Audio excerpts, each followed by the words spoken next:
dhaqan Somaliland oo shir jiray ku qabtay isla caasimadda Hargeysa ay waxa taageero cad u muujiyeen in dalka maalgashi ballaaran lagu sameyn karo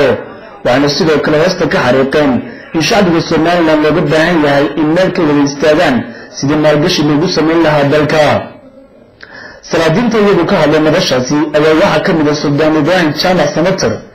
Suldaan Ahmed Nuur Samaale Suldaan Aadan Suldaan Daakir Ahmed Khaliif Suldaan Cabdiraxmaan Jaamac Dugad iyo Suldaan Yuusuf Xiiray oo iyagu ka mid ah salaadinta Somaliland ayaa waxay si cad u taageereen inay soo dhaweeyeen cid kasta maalgelinaysa dalka Somaliland iyagoo ka hadlay waxay yiraahdeen ninkii bariyahan baad maqlaseen ee laga dhawaashinayay ee ku saabsanaa gobolka Saaxil ee warshadii sibirka ee arinteeda la waday ee haddii aanu nahay Somaliland salaadiinteedii oo aanu halkan maanta ku dhannahay waxaanu doonaynaa inaanu u sheegno bulshada reer Somaliland meel kastoo ay joogto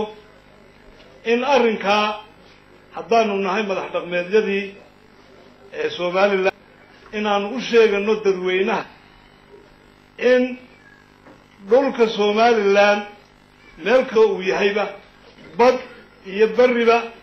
ay u simeeyeen dadka reer Somaliland ay wada leeyihiin waxaan halkan maanta dhaqwaa ayadanba soo noqnoqonayay oo ku saabsan gobolka Saaxil ya dhawaaqaasaan isugu nimid dhawaaqaas waxaan leenahay inta nagaga beegan baanu anagu ka hadlaynaa waxaan leenahay Somaliland badda iyo bariga cirka dhulka way wada leedahay Somaliland baanu dulahaan ula hadlaynaa waxaan leenahay dalka waa la wada leeyahay wixii khayraada waa la wada leeyahay cid ka sheegan kartaana ma jirto inkastoo maalana waxa la doonayaa inuu dalka maalgelin ku sameeyo basashay nooga imanaysa dalalka jiiraanka anagu ninka bariiska ka keenaya Brazil aan la garanay waxaan jecelahay isagoo toonta iyo halkan ka beero intuu riig ku dhufto ma garanaysaa bariiskina waa kan laynoo keeno halkan ka beero ninkastoo maal haysta waxaanu leenahay Somaliland u dhashay hageliyo shaqaha loo abuuro dadka dhalinyarada waxa weeyaan kolay hadii qadiyadan in cid walba meel sheegato oo dad walba meesha ay degan yihiin sheegtaan aafooyin fara badan baa ka dhalanaya runtii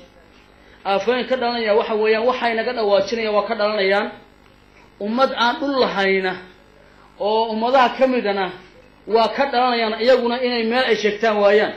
oo wad la socotaan bal maanay reerano aan ka soo jeedno reer kasto reer Soomaaliland baa in buu leeyahay ama deegaan buu leeyahay laakiin haddaan ugu reeraha nahay deegaan aan sheegana ma lihine de waxaan leenahay Soomaaliland ma wadaan marka haddii cid oo meesha degan tahay sheegato de waxay dhacaysaa in dad kullayna marka dambe anaguna meel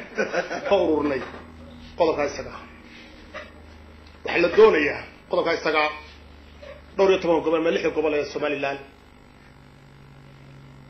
inay qodobka koobaad ka noqdaan maalgelinta dadka dalka wixii ka dheeriya in daqbixiyaasha cidii aan uga baahannahay ee u xaq yeelataa inay soo gasho Somaliland way wada leedahay waxaan leeyahay maaldowta waxaanu ka fikirayay waxa la yiri koonfurta Hargeysa laga helay shiraal dawladda hore sirfayga qaadibay waxaan ka fikiraynay bariga qoryo tolo berbere ilaa halkee buuraha dhuumaha halkeen marina horta meesha laga dhoofinay waa berbere halkeen marina wallahi aan ka fikiray halkeen marina halka laga dhoofinaya iyo halkii la gelinaya waa berberadii iyo halkii la mid ah kala badle booro ma noqoto ama meeriya xiisa noqoto waa halkii kale la mid ah waxaan u soo jeedinayaa Somaliland waxay wada leedahay waxaan wada qashan wixii dadka qabiyaaladeed sifad uraya soo uray macnaheedu ifahaya aan iska ilaalinayno ku waarina maadaama odayaashiina meel soo joogtaan qaar kamid ah haweenka ku ganacsaday magaalada Hargeysa gaar ahaan suuqa Waaheen